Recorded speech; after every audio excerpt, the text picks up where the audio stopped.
Picture a day in the life of an ancient human. You probably imagine something brutal. A desperate figure clawing through the dirt for scraps, running from predators, exhausted, filthy, and afraid, collapsing at night only to wake and fight for survival all over again. It is a grim picture. It is also almost completely wrong, because the real answer to how your ancestors spent their days is stranger than you think. They were not miserable brutes grinding through a nightmare. By some measures, a hunter-gatherer had more free time than you do right now. More rest, more play, more hours doing absolutely nothing at all. The people we pity may have been living a life the modern world quietly envies. So let me walk you through their actual day, hour by hour, and let you decide who was really better off. Start with the thing that runs your entire life. Work. You probably work 8 hours a day, 5 days a week, and that is before the commute, the emails after dinner, the chores waiting at home. It feels normal because everyone around you lives the same way. But it would have baffled your ancestors, because the average hunter-gatherer did not work anything close to that.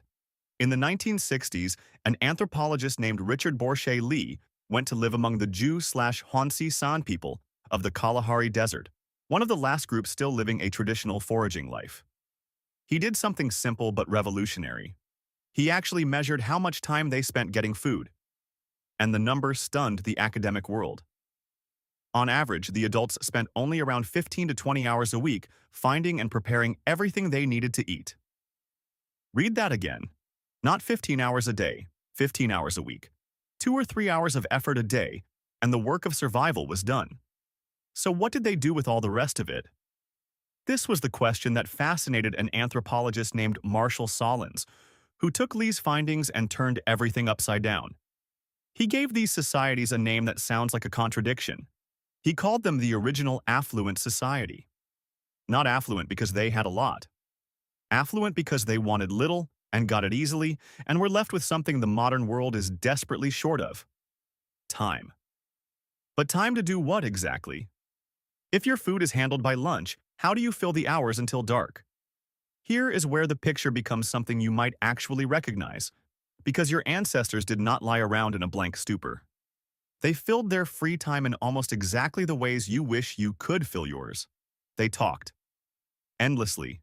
They sat together and told stories, argued, joked, and passed on the knowledge of the group through conversation that could last for hours.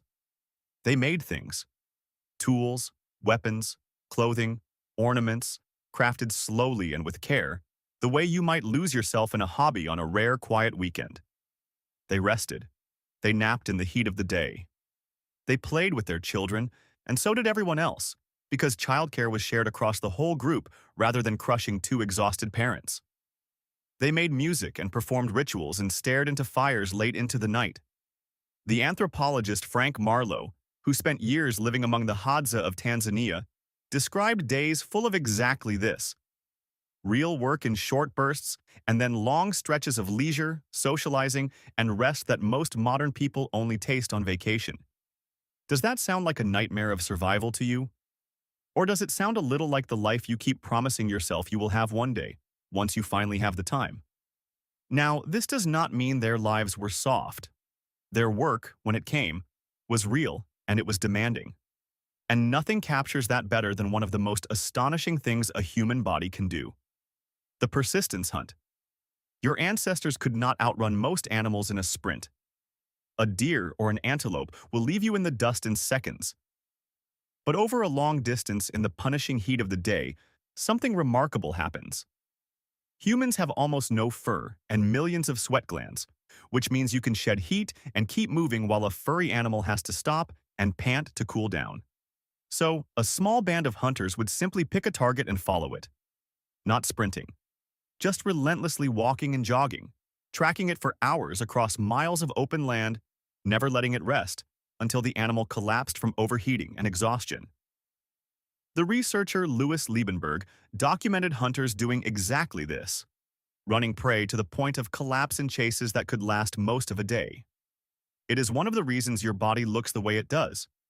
You are not built to be the fastest animal. You are built to be the one that never, ever stops. That was a full day's work. But it was one hard day, followed by days of feasting and rest, not an endless grind. And this is where the whole story flips into something that should genuinely unsettle you. Because we tend to assume that all of history has been a steady climb upward, that our ancestors suffered so that we could have it easy, and that progress has made every generation more comfortable than the last. But when it comes to how hard you work and how much free time you have, that story falls apart. You have been sold the idea that these people were barely surviving.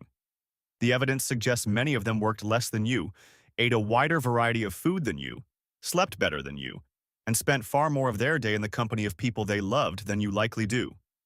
They had no bosses, no rent, no commute, no clock telling them when to wake and when to sleep. The sun did that, and their own bodies did the rest. So the obvious question is, what happened?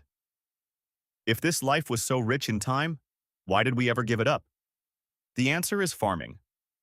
Around 12,000 years ago, humans began to settle down and grow their own food, and it changed the shape of the human day forever. Farming did not free people, it chained them. A field of wheat does not care that you are tired. It must be planted, weeded, guarded, watered, and harvested on its schedule, not yours. Suddenly there was no natural stopping point. The work of a forager ended when the food was found. The work of a farmer never ended at all. The modern researcher Hermann Ponzer, who has studied the energy and activity of the hadza in incredible detail, has helped confirm just how active and yet how balanced these foraging lives can be. They move constantly, but their days are not the frantic, clock-driven marathon of modern life. They are physically demanding and yet somehow less hurried. It is a very different kind of tired than the one you feel at the end of your week. Now look at your own day through their eyes. You wake to an alarm, not the sun. You spend most of your daylight hours indoors, under artificial light, doing work that would be utterly foreign to them, for reasons they could never understand. You eat a narrow handful of the same foods over and over.